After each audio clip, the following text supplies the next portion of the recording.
Viewers, आज का English word है स्ट्रगल। स्ट्रगल का क्या मतलब है, आइए सीखते हैं इस वीडियो में। स्ट्रगल का मतलब है जद्दोजहद करना, सख्त कोशिश करना या कशमकश करना। आइए इस वर्ड को सेंटेंसेस से समझ लेते हैं। A strong man will struggle with storm of bad. एक मजबूत आदमी किस्मत के तूफानों का मुकाबला करेगा। Struggle for your success. Success means कामयाबी।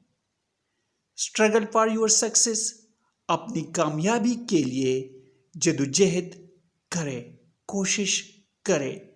Viewers, subscribe this channel for more videos.